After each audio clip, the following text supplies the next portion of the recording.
Ces deux offrent la possibilité de faire des recherches et on a à peu près trois types de recherches.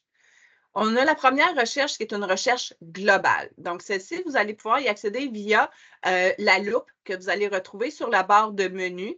Donc, avec la nouvelle interface, la barre de menu, elle est à gauche. Sinon, si vous êtes encore avec l'ancienne interface, la barre de menu, elle est en haut. La recherche globale vous permet de bâtir de façon très précise une recherche avec des paramètres que vous allez avoir besoin. Ça permet de faire une recherche complète dans le système. Au niveau de la deuxième place où est-ce qu'on peut faire des recherches, c'est au niveau de l'onglet de billets. On a une recherche avancée. Donc, dans la recherche avancée, vous allez pouvoir, à la base, faire une recherche via certains champs système.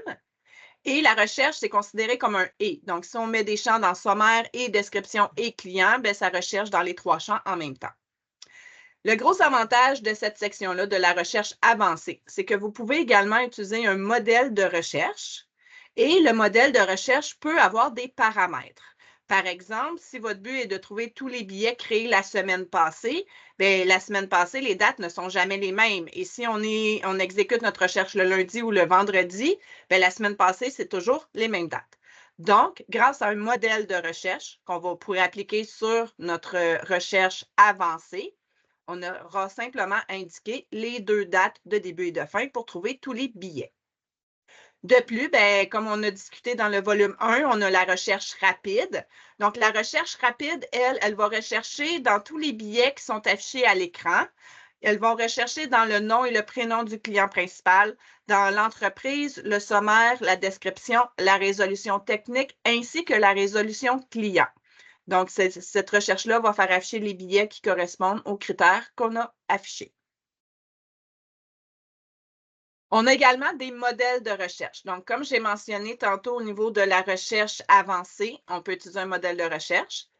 Les modèles de recherche peuvent également être utilisés au niveau de la recherche globale. Donc, les modèles de recherche, c'est pour une recherche qu'on fait fréquemment, qu'on doit, au lieu de refaire la recherche et de remettre tous les critères à chaque fois, on peut sauvegarder notre modèle. De plus, c'est que le modèle de recherche peut utiliser ce qu'on appelle des variables.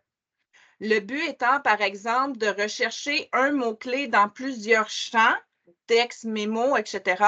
Donc, notre modèle de recherche, grâce à une variable, on va pouvoir définir si notre variable est contenue dans sommaire, description, résolution technique, résolution client et tout autre champ personnalisé.